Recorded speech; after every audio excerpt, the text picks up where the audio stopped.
Hello everyone, Kenty Tiger here with Bengali Engineering and Play. We are back in Space Engineers after a bit of a hiatus. That was not entirely unintentional. Um, Obviously, Space Engineers has its little issues here and quirks there. Um, in my case, I've just been kind of watching, waiting for things to stabilize, and, well, they kind of haven't. So I wanted to see what state the game was in. I've kind of had a lot of frustrations, but continuing on yesterday, I was having some issues.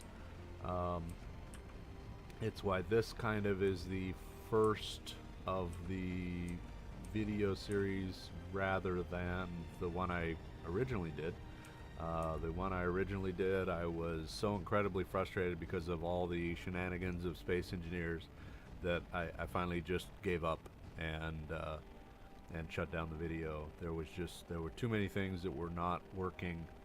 Um, it's that you go for 30 seconds and then it freezes for 5 and then runs for 30 seconds and freezes for 10.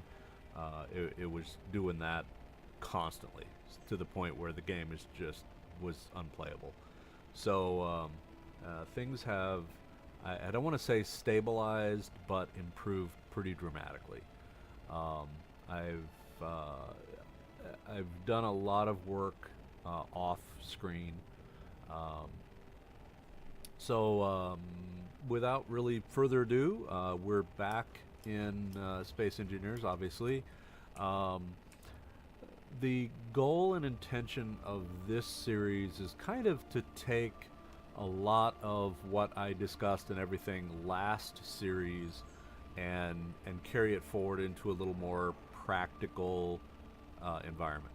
And what I really mean by that is that while this is survival, it's not in the same venue as my last survival series, where I was really playing out of character, or rather in character.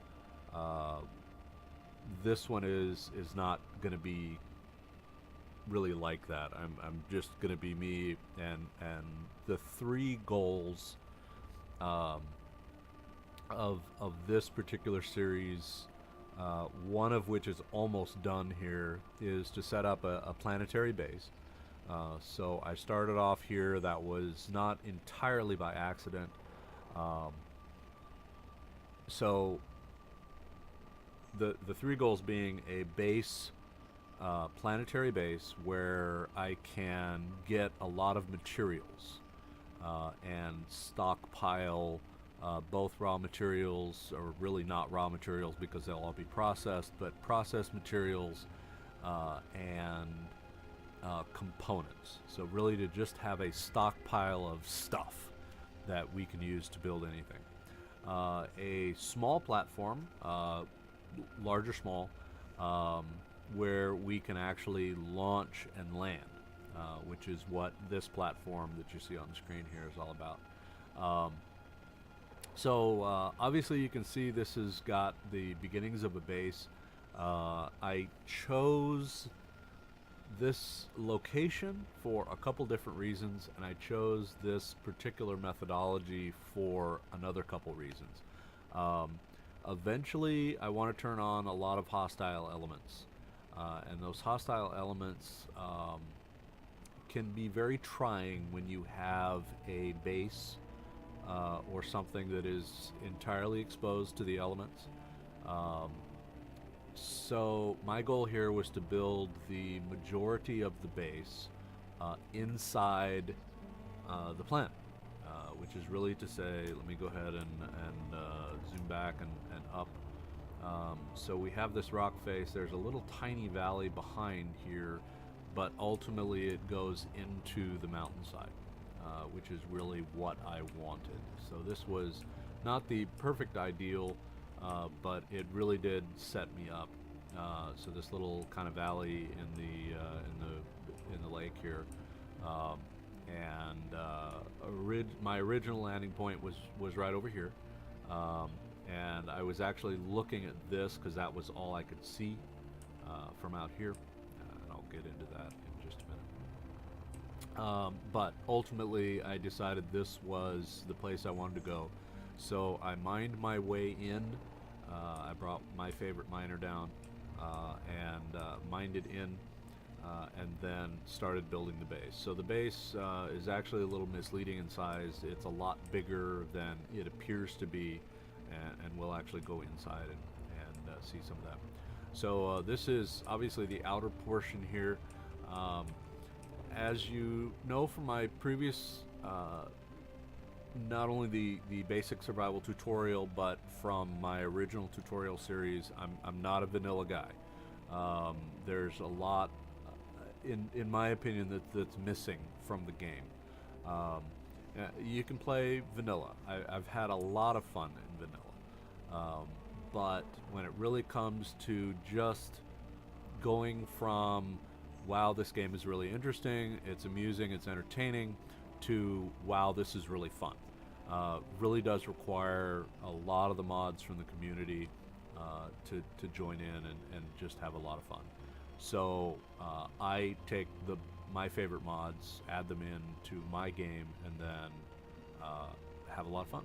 So will I eventually put this world up there on the workshop? Yes, probably I will. There's goods and bads with doing that. I always worry about not giving proper credit to the mod creators. So when I babble about things, I try and give credit where credit is due. So a couple of the mods that I can think of off the top of my head, energy shields, and I can't remember who did the energy shields, but it's been out there for quite a while. I think it starts with a C, but I can't remember off the top of my head. Digi has, there's a couple things from Digi that I use, one of which is, let me go ahead and zoom on down here, is the conveyor air vent. Digi has, if you have not seen Digi's workshop, absolutely incredible things that are in there. I use a couple scripts from Whip. I have not applied it, although I intend to up on the station, I think, which is my second goal here, is the airlock script. I've seen it used in a couple of my favorite space engineers, YouTubers, in their series that they have ongoing, and it's pretty effective. The other place I use whips is the artificial horizon. So that is on the miner. You'll see that when I actually haul the miner out and we start actually doing some stuff.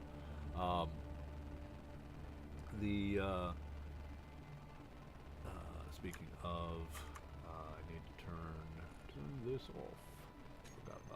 Forgot about that. Sorry.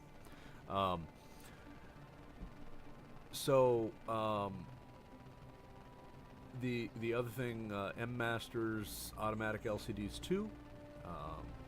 So that I use in pretty much everything. It's in use on the miner. It's in use in the base here. The energy shields are also in use. We'll see those when we get inside. So a lot of modders have just absolutely incredible things out there, and so I tend to not play vanilla games just because it's much more fun. Right now there are pretty much no hostilities turned on in this world. There was some intentional and some non-intentional there. I was having a lot of trouble getting the game to operate stable.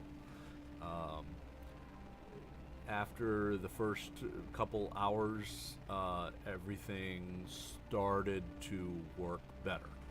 Now, one of the issues with space engineers, and I hate to say it, is just part of the engine. Let me caveat to say I am no longer a programmer, so I really don't know what the programmers face as far as the folks who are developing the game. So while I come across as sounding pretty hostile and everything, it's mostly because of my frustration. Can I do better? The answer is no. Are there things which affect gameplay profoundly, which I think they should address at the very fundamental design development level? Yes, absolutely. When a game becomes unplayable, whether it is because of game mechanics or something else, then there's really a fundamental issue there. One of my larger scale problems with space engineers, and again, I don't want to turn this into a big rant, memory use. Their memory use absolutely is appalling. Let me go ahead and just for fun. So right now the game. To give you an idea of the environment here, the game is the 6 standard planets. So it's Mars and its kind of moonish thing, the alien planet and its moon, and this Earth-like planet and its moon. Okay, so 6 planets within the solar system here. I am on the Earth-like planet. So there's me, there's these 6 planets, there is this base, which obviously is bored into the side of the planet, and my miner.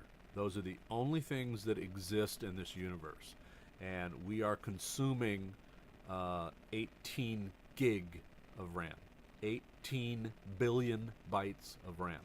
Now, why does any piece of software, especially a game, need that much RAM? Now, for those of you who grew up in a different era, me, I grew up programming where a 64K, 64,000 bytes, was our limit. There was a couple pieces of software I wrote which I could not put another single variable into my array because I would run out of memory. So I had my array all set up, I had all my variables set up. I could not add another variable in, another line of code, because I would run out of physical memory. So in that era, you learned how to be extremely efficient when it came to the use of memory. Am I proposing that everybody should, be absolutely appalled by spaghetti code programming? No. It's kind of a way of life now. Whether it's efficient or not is arguable. But the fact that some machines have an incredible amount of RAM on it is not an excuse for a piece of software to consume it all.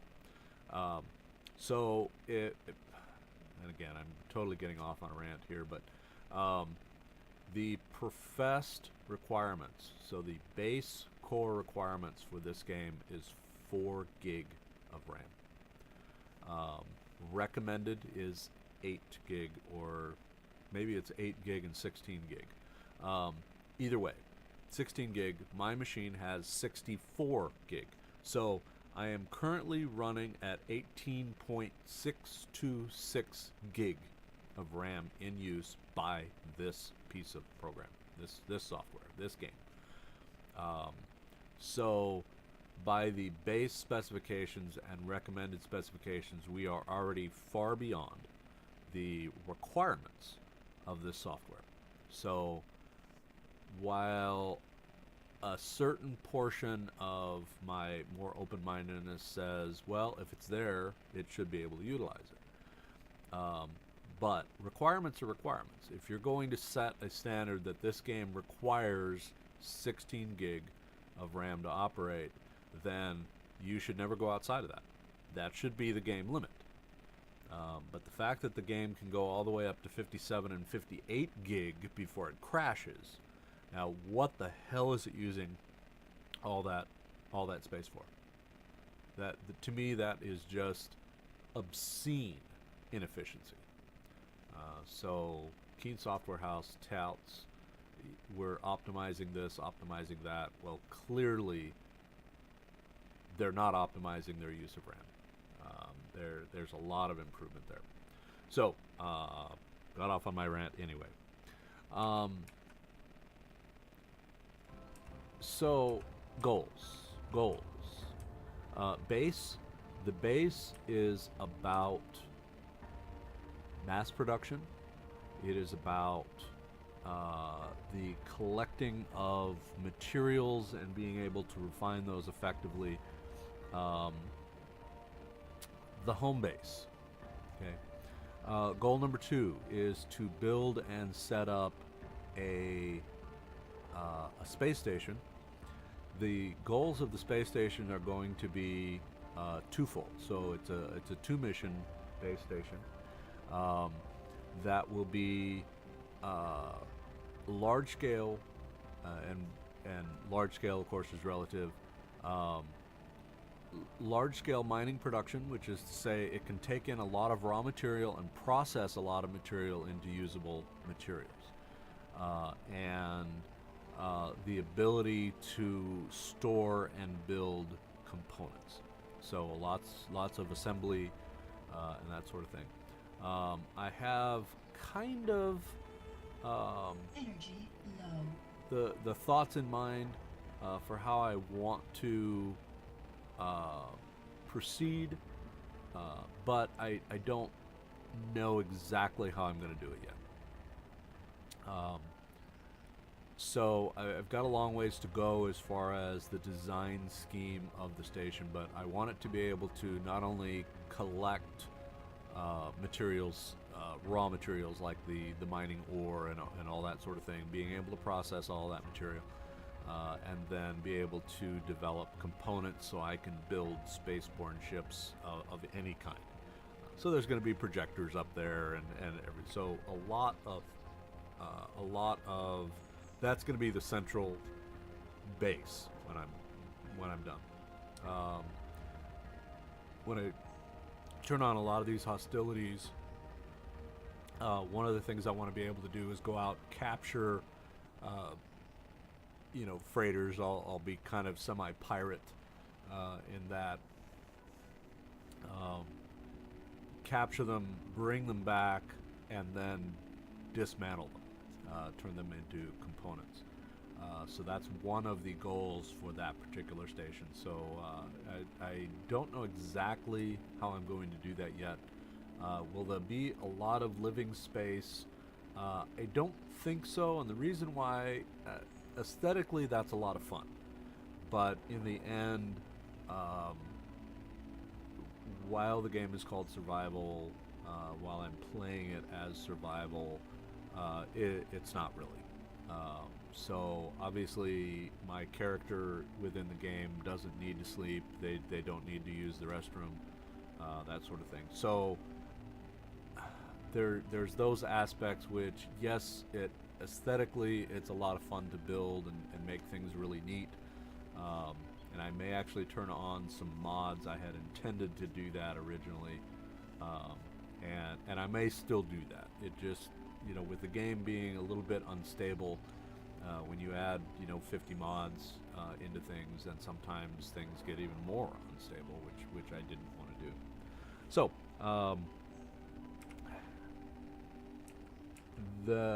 the third goal would really to be to build some larger scale vessels, which could do a variety of different things, including mining and other things. So right now I have my trusty miner that's inside the base here. You can see I've got an antenna live.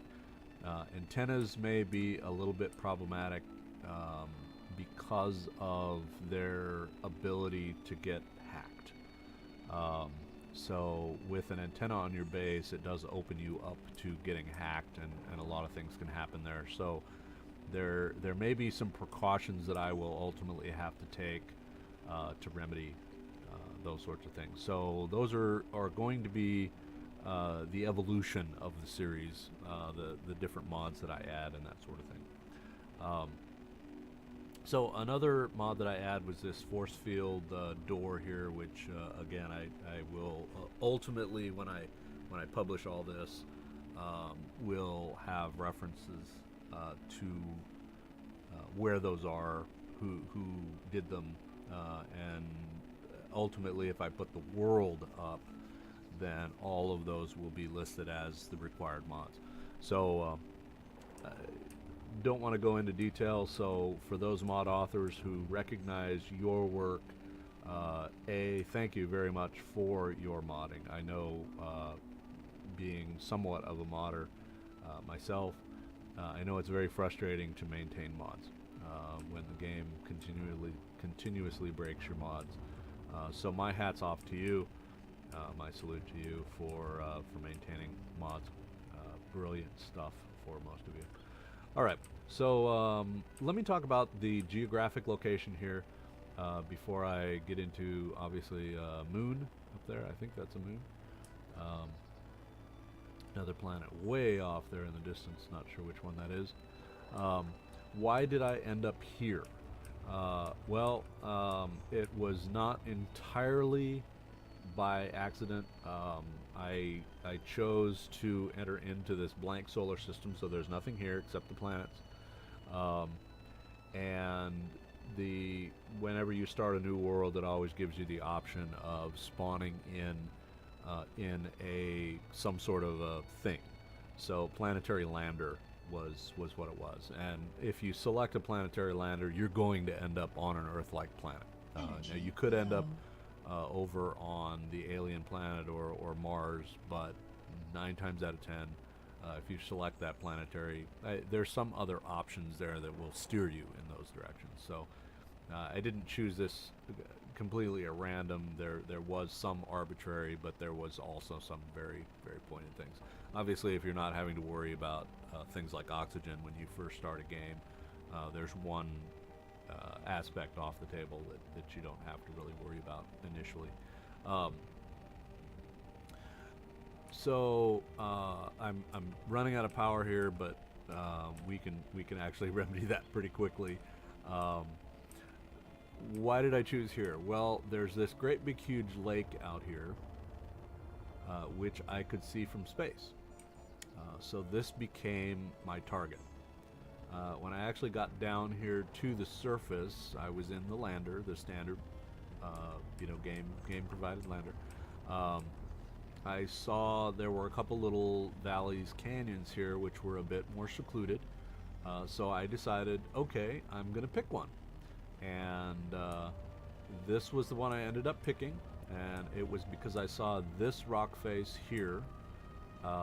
And was thinking, okay, that would make a great place I can bore in to the planet and not have very much of my base exposed. So that was the intention. I wanted to put the majority of my base, as I've done, the majority of my base is inside. So why did I pick this particular location? So I've harped on my series in the past. If you're going to survive, there are 4 criteria. Number 1, and I put this as number 1, whether it's arguably more important than number 2 is really up to your perspective. Air is not a really big thing until you don't have any. By that exact same argument, power is not really a big thing until you don't have any. So which one of those 2 you put as the absolute pinnacle priority is really up to the situation. In my case, power, I focus on power because ultimately everything that you do is about power. You can't refine, you can't use your assemblers, you can't, oxygen generators don't work. Ultimately, you have to have power. So because power ultimately is going to be used by your oxygen generators in whatever form, then I put power as my number 1 priority. Number 2 priority, obviously, oxygen. I got to be able to breathe. So settling onto an oxygen-based planet was to my advantage because I don't have to worry about the oxygen portion of that. I'm not just going to magically die. Um, in fact, oddly enough, I've still got my mask on. Why, I couldn't tell you. I do.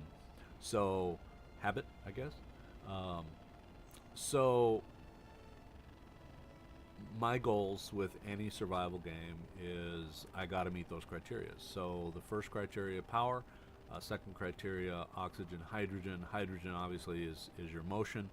Um, so in my view, I needed to hit somewhere where there was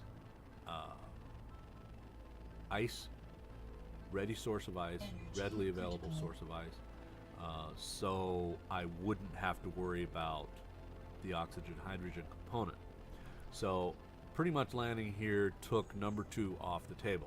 Now, having said that, the caveat is obviously I have to build gas generators. I have to be able to take that ice and turn it into usable forms. Now, bringing up my inventory here, I do have bottles. Okay, so the bottles are obviously pretty important things here. So those bottles were what was in the lander. So I'm just using those bottles. So that was my goal. That's why I landed here. The choice of using this canyon versus this canyon over here, it just looked like it was a little more secluded. I kind of like this cul-de-sac perspective. Now, originally I landed over here because I was looking at this, and as I got to looking over here, I saw that there was a bit of a valley back here. So this really was a peak, because I didn't know exactly how tall the inside of the base was going to be. I was like, okay, well, I don't want to run into the place where, you know, the whole idea of having dirt over your head is more protection. So I ended up turning my focus over here on this bigger slope, and there's actually a little bit less of a valley here. So yes, there is a peak, yes, there is a valley back here, but it's not quite as much. Let me go ahead and go down a little bit to put a perspective on this. So you can kind of see the valley, and you can also see the entrance of the base. So you can see there's still quite a bit of dirt even where there's this valley here. So I decided to go for it. I picked this location, and then I built this platform and the entrance. The reason I built the platform first was this gives me a direction. Obviously, the voxel grid versus your actual building, your block grid, are two completely independent things. They don't align to one another. Could never figure out why that was, but you know, it is what it is, right? As much as that statement is annoying, that phrase is annoying, it is, there's some truth there. So I put my block down, blocks, I used it as an arrow, and then I bored my way in, and I've prettied it up over the course of time, but ultimately I bored a round hole, which ultimately became a square hole. Now these force fields are really cool, and let me show you why they're so cool, because you can go right through them, and they're airtight. So here's what I did. I created this gigantic room. I put block all the way around, armor block. This is all light armor block, by the way. Heavy armor block is all great and fine and dandy, but it's a little pricey when it comes to materials, and I just decided that maybe I should save my metal and use shields, which I did.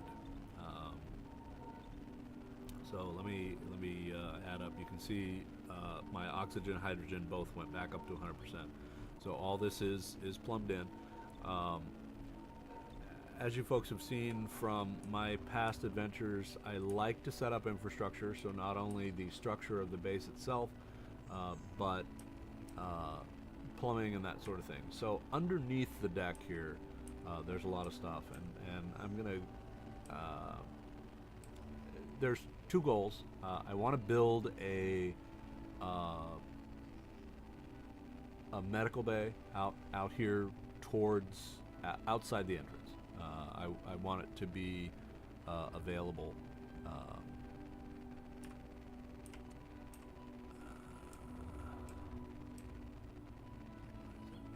Main space. Oh, I know why that's leaking. No, I don't know why that's leaking. Oh, because of those. Those are not airtight. That may represent a problem. All right, so having said that, we're going to do a little bit of infrastructure viewing here because I want you to see what I've done underneath. So I put the deck in, hollowed all of this out. Yes, you can see the use of voxel hands because I'm not that patient to be able to bore a hole this big. So the two things we've seen out here, as is my tradition, I like to do 3 different independent conveyor systems. I call one system fuel and ice, which I use sparingly. Sometimes I use it, sometimes I don't. And all it is fuel and ice. That's it. So it's kind of a redundant system. It's kind of an unnecessary system, but because this game is kind of based on threes, you know, obviously things that are centered are always going to be an odd number of blocks. So I ended up building some stuff, and it always ended up in threes. So 3 conveyors. That's just the way that worked out. So the 2 of them were important, which is my main supply system, and then the pull-in system. So traditionally, my green is my supply system. The supply system is an unfettered access into and out of main storage. That's all it is. It's just a straight through conveyor system that goes right straight to the storage. So from the connector to the storage, I can move stuff in, I can pull stuff out, completely unfettered access. Pull in. Pull in is a connector that ultimately has a conveyor system that is designed to pull everything available out of whatever connects onto that connector. So it's a pull-in system. So aptly named pull-in system. Traditionally for me, the main supply system is green. Green is good, right? Also traditionally, the pull-in system is red. Danger, don't go here. I do that purposefully because I want people, other users of my worlds, to be aware that, okay, there are certain dangers associated with this. If you have stuff in your inventory, which everybody does, and you sit down onto a red connector, it's going to yank all that stuff out. And it's going to sort it, it's going to put it ultimately back into main storage, but it's going to yank it out. So if you wanted to save that, you know, stockpile of 427 pieces of ice, nope, sorry, it's going to pull that out. So red is danger. So what I've done here, and we're going to go ahead and float down here just so you can see, this is where the doors are. And you can see this is the original mining tunnel that I had here. It started all of this off. And then, so the orange in this case, these are the ones that go over to the Gatling turrets. I have some build and repair system here.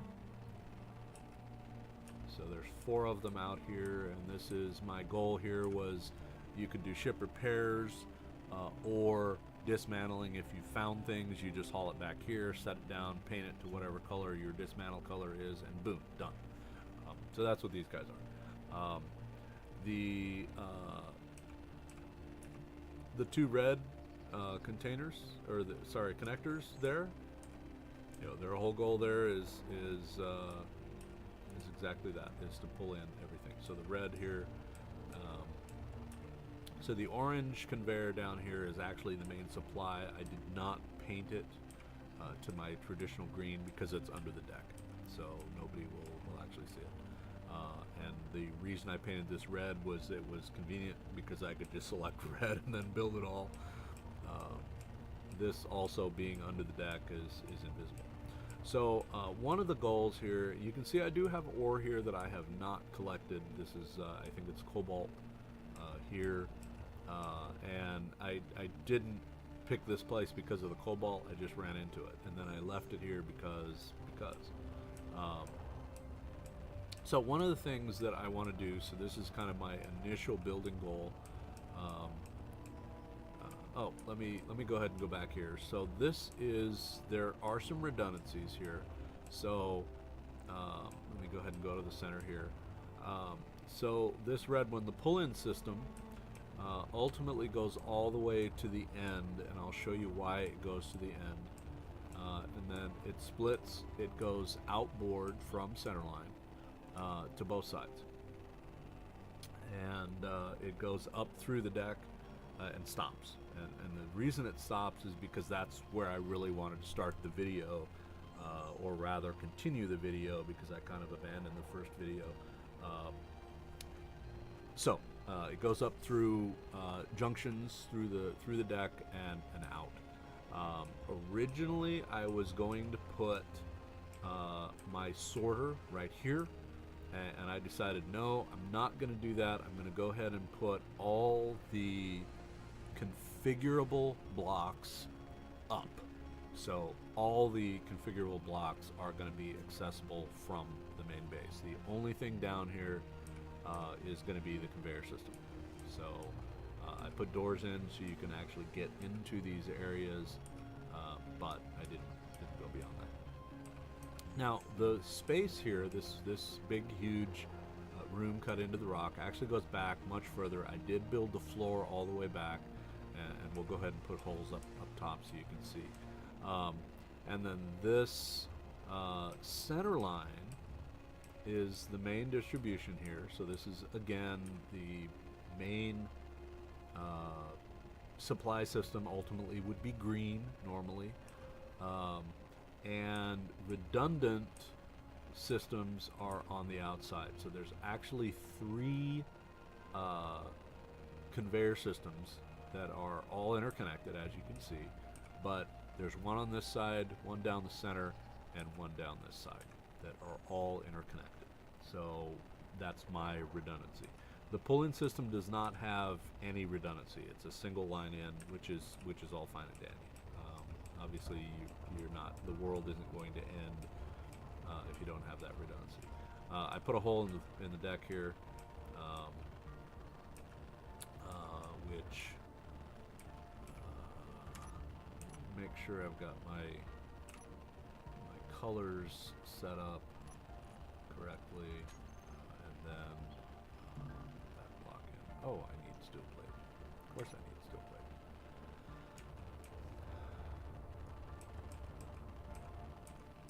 So these are my main supply containers. Inventory, how about plate? Let's take 1,000. Oops, 10,000, 1,000. And let's also take 500 of those. Okay, because most everything is either going to start with interior plate or plate. So, all right. Let me fix the hole, and I'm gonna hopefully, yeah, Bob is gonna help me here. Bob, I guess I gotta explain the origins of Bob. A couple of my favorite YouTubers use the build and repair system by Dummy, I think it is. Great system. The nanobot build and repair system. Is it any better or worse than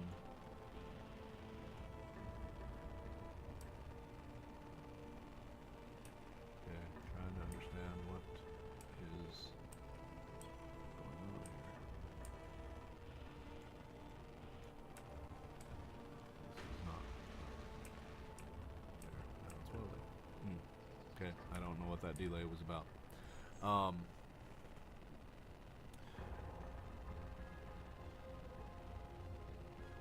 The build and repair system, which I have integrated here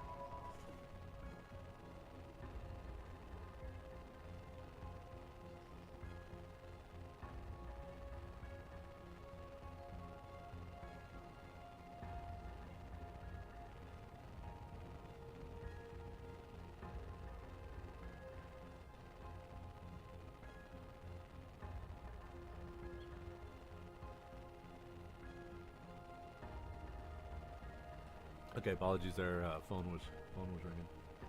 Um, so the building repair system, I've integrated this into the overhead.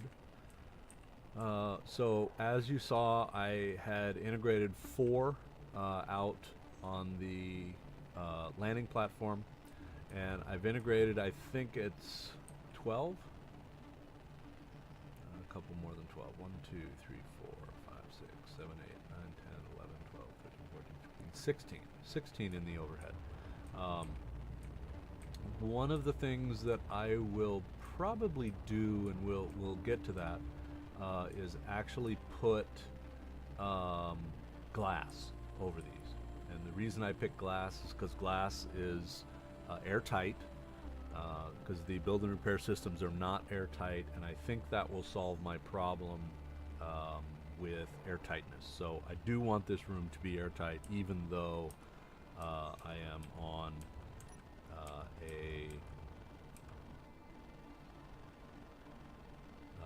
on a planet. Okay, so I'm gonna cut a hole here, and the reason I'm gonna cut the hole here is just because I want to show there's space back here. And why did I stop when I was just this close to being done? This wall actually is a different it's a different width. So you can see some of the original stuff. So anyway, the bottom line here is that how much room do you really need in your main base, and I stopped.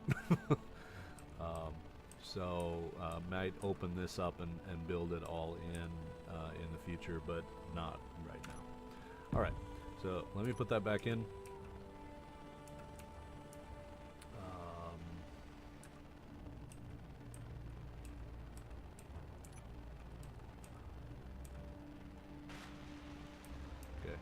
I don't know why Bob is not working here. So, oh, actually, I may know why Bob is not working. So, yeah. Okay.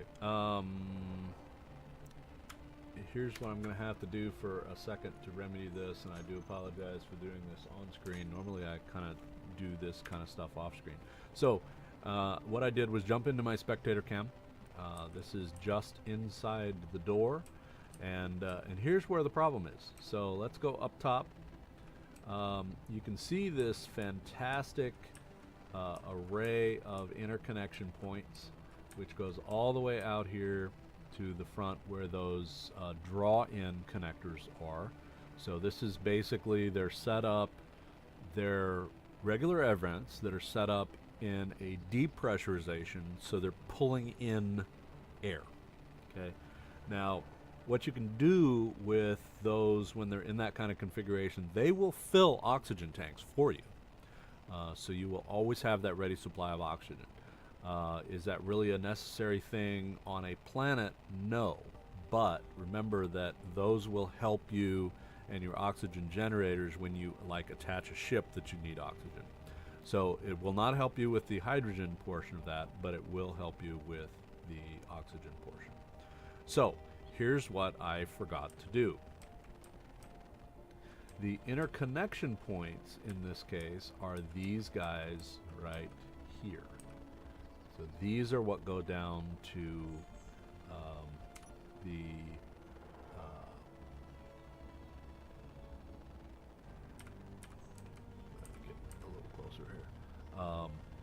these are what connect onto the cargo containers, the actual containers, the storage containers. So that was my oops. I never connected them in, which is why Bob is not working. Bob. How did it get the name Bob? Build and repair system becomes Bob.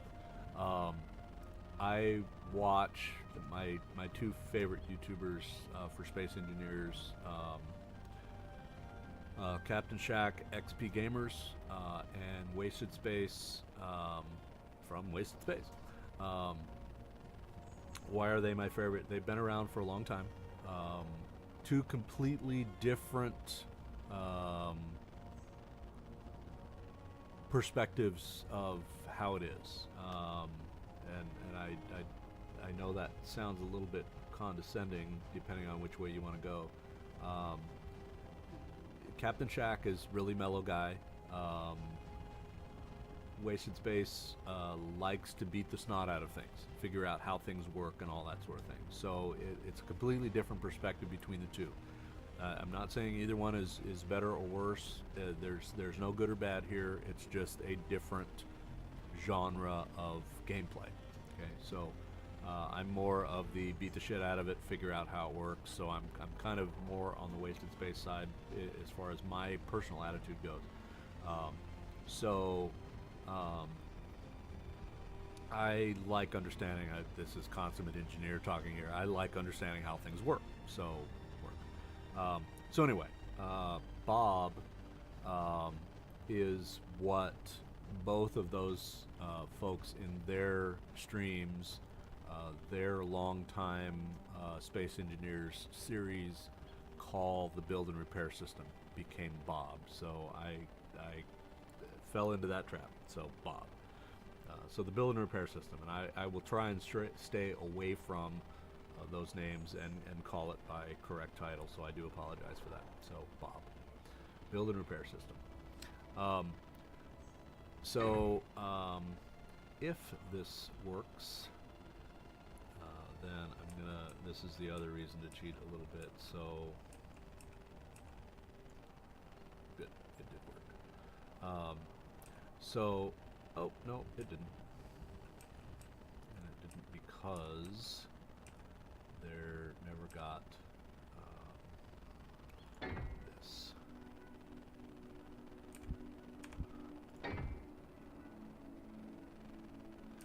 Alright, try again. Alright, so I failed at my interconnector. Oops. There we go. We're gonna take that, try and take that piece out. Alright, sorry people. I hate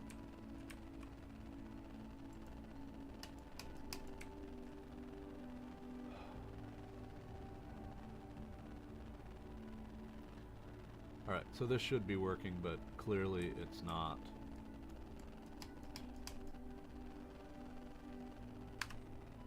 Let's see if we can. Alright, can we grind it?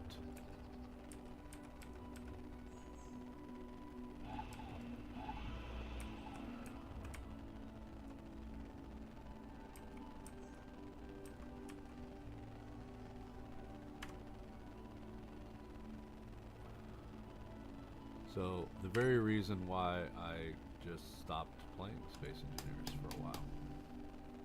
Because.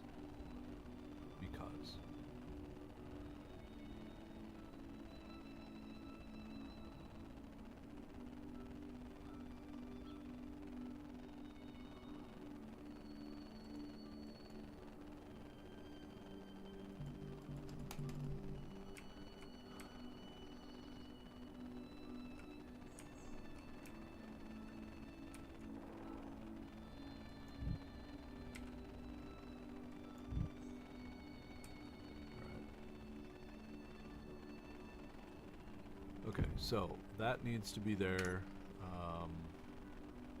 that there, and that there, which hopefully interconnects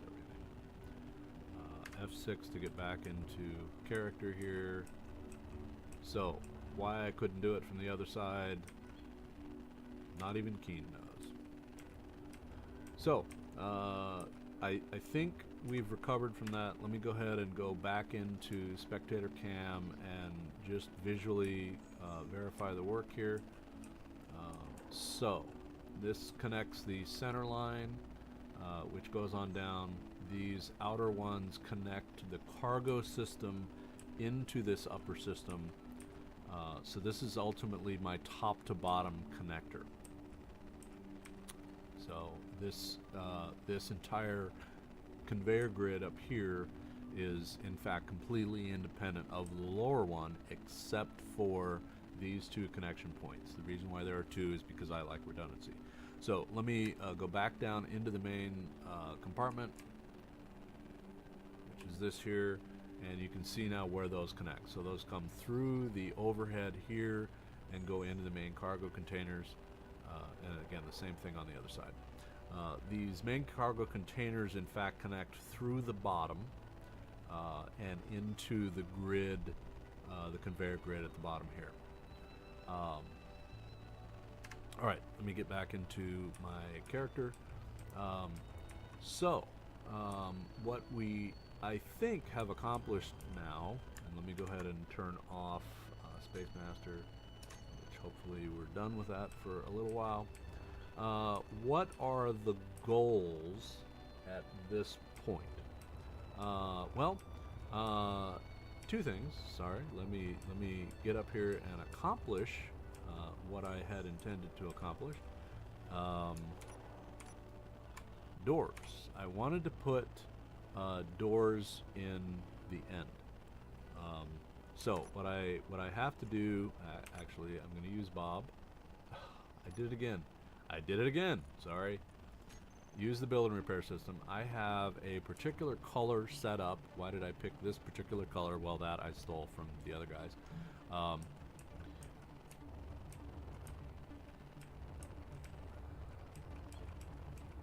It is probably the most hideous color that you could ever possibly want or need in here. And yep, so the build and repair system is indeed working. I'm going to change over to my standard Tiger Orange here. I'm going to rotate these around because I want them to be in a different direction. So we're going to put one door there, and then I'm going to put another door over here. Now, why am I putting doors here? Because I want to have access underneath the deck if I need access. So the whole idea there is to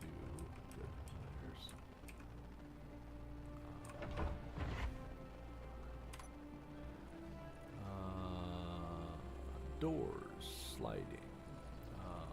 I'm going to go ahead and turn those on the terminal because I have no idea what I named them. Really just sliding door 1 and 2. So I'm going to go ahead and rename these. Originally they were named for the area, but as the area has expanded a little bit, we'll change that convention a little bit. So we're going to go ahead and put those into doors sliding. So save. We're going to take them off the toolbar, or rather make sure they're off the toolbar, and take them off the terminal. Doors sliding, I also want to go ahead and make sure that they are closed. Alright, so this those doors really just give me access under the deck. So that's all those things are doing. So our goals are twofold. I want to put a medical bay on the outside here. Here's my favorite little miner that's parked over here on the floor, on the deck. So I want to put a medical bay in, ready access medical bay on the outside there, and then I want to cover all these with glass.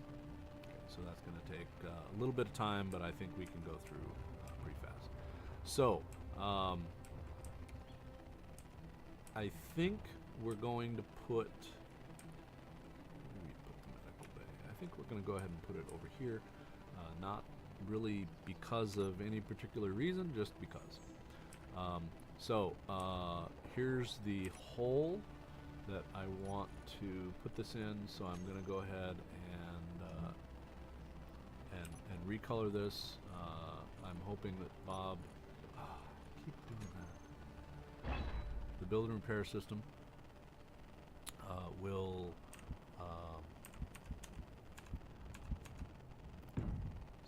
Put that there. We grab a medical station here, and then rotate that around. Alright, so medical station. Alright, the next thing we need to do is obviously go under and plumb this in, and that's going to be the next stage of the game. So I'm going to cruise down and go through the door here. So open door, go through. Oh, okay. And then we have to find where that is, which is right there. And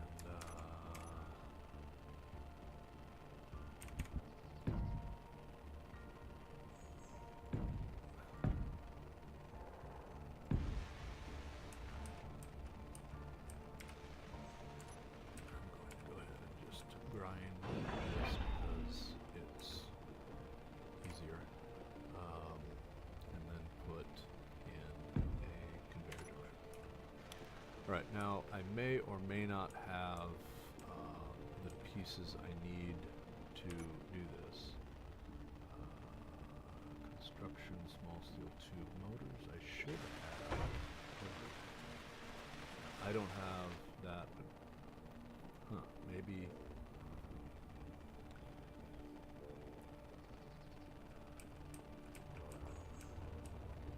This may be one of those. This, I think, was a resultant of.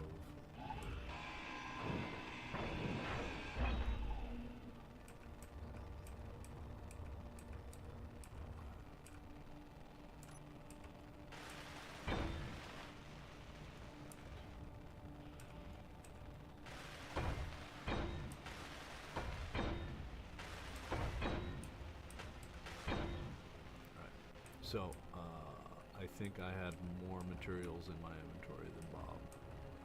I keep doing that. I apologize, everyone. Wow. Build and repair system. I clearly have more items in my inventory than the build and repair system does. Having said that, let's come out. We'll actually look and see what components we need. Let me close this up.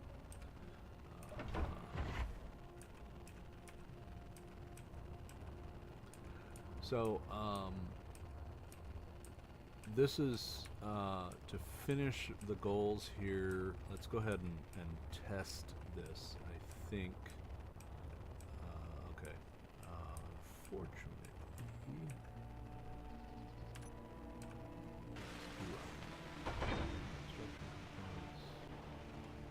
I don't know why the build and repair system is not working. It's kind of strange.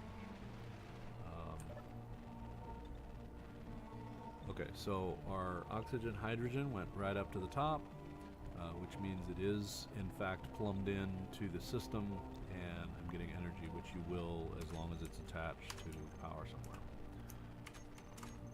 Sorry, quick save there. All right. Goal number 1 is complete.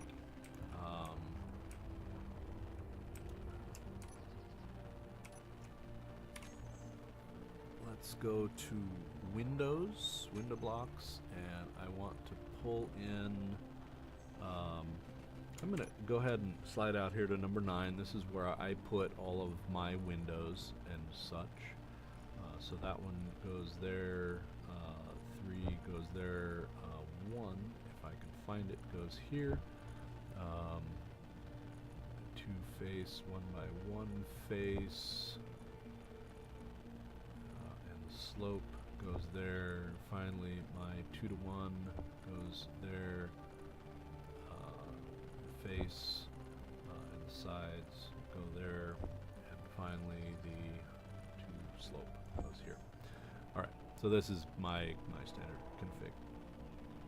Now, what I want to do in this case is use that 1 by 2, and depending on how we want to do it. Now, okay, girders. I'm going to need girders to put this in. I think if I click here, it's going to say you need a girder. So I don't know how many girders I have. Or even if I have enough to. So let's look. Girders, we have 131. So let me take about half of those. We're going to put these back. We're going to put motors back. Construction components back.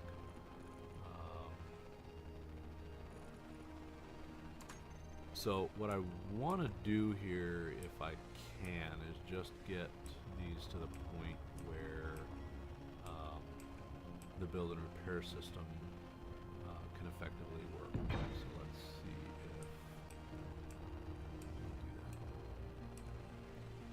that. And really my goal here is just to get these areas sealed. I do want this whole space to be airtight. Yes, I'm on a planet. No, it shouldn't matter. But that's always my goal of really any base, is to create the environment where it is as sealed as it can be.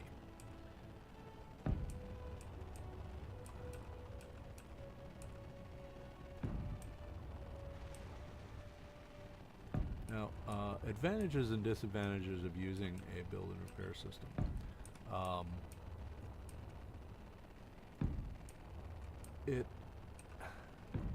Survival can be a bit tedious in application.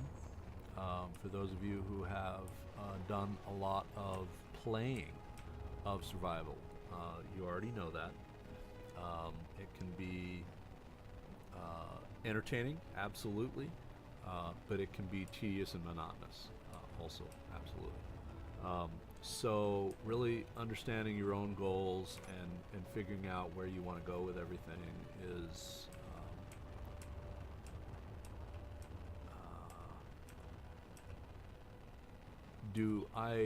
as a player, okay, obviously streaming video is about content, right? Even if the content is boring, it's content.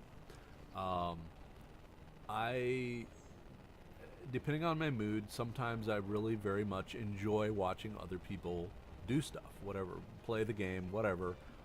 In Space Engineers, obviously, this is a sandbox game, so building stuff is a core integral part of this game. So watching other people build stuff, sometimes to me is a lot of fun. Even if I'm doing other stuff, work, writing reports, whatever, and I'm listening to what they're doing in the background. So, yeah, you know. So building, it kind of really depends on your own perspective. Do I want to have to grind and weld everything all on my own? And I've got, part of my mod is to, let me go ahead and bring up my inventory. You can see I've got 60,000 here. So my base inventory in this case, I've set up with inventory of 3, a multiplier of 3. Yes, you can go out to a multiplier of 10, but I've found that kind of defeats the purpose of having an inventory restriction. On the flip side of that is when you're building, it's to me it's very distracting. It completely, if you are the kind of engineer who has your design blueprint in your head, then you're thinking about things, you're evaluating as you're building, and you might be modifying that design plan as you're building. And I know a lot of people who play Space Engineers, especially those who are actually engineers in real life, they do that. And it's very distracting when, oh shit, I'm out of blah, blah, blah, so I need to go and get more of that. And so you do. And then you get back to where you were, and of course your entire thought process has derailed already because you forgot what you were doing. And I like to stay away from that. Okay, so I'm out of, in this case, I'm out of bulletproof glass. So, what do I have? Let's bring those in. I don't have any of those. Wow, that's kind of weird. So one of the things the build and repair system does is it pushes stuff. So it gets stuff in by taking stuff apart, and it pushes. And unfortunately, it pushes to the first available thing that can store anything. In this case, it happened to be this connector. So unfortunately, when it dismantled that piece out there, I don't know what the detector was. I truly have no idea how it ended up with detector components out there, but it did. So why use a build and repair system? If you want to just build, put everything together, then your build and repair system is your best buddy. It's like having a partner there who you can turn to and point to, grind this, build this. So all I have to do is build, put the stick figure down and point to my buddy and say, bloop, do this. So that's the build and repair system.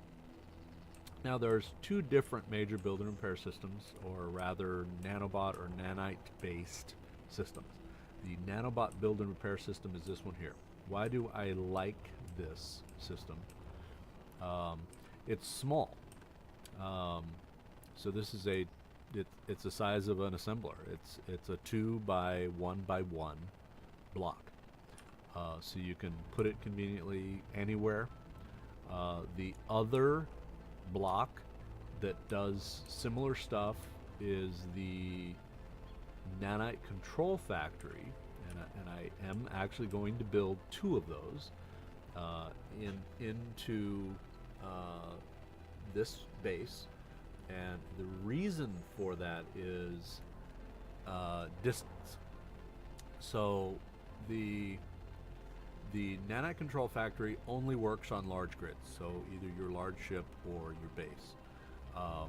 The build and repair system has large grid, which is what you see up here in the overhead, as well as was under the deck on the landing platform, are limited to 75 meters.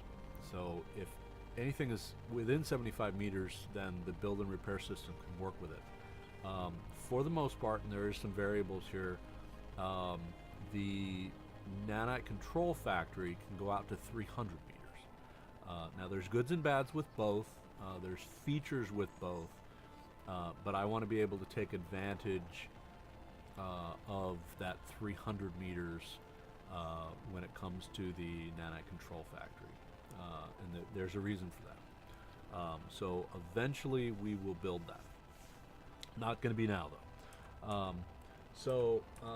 I am just a hair over an hour, which means I'm overtime, which I did not want to do.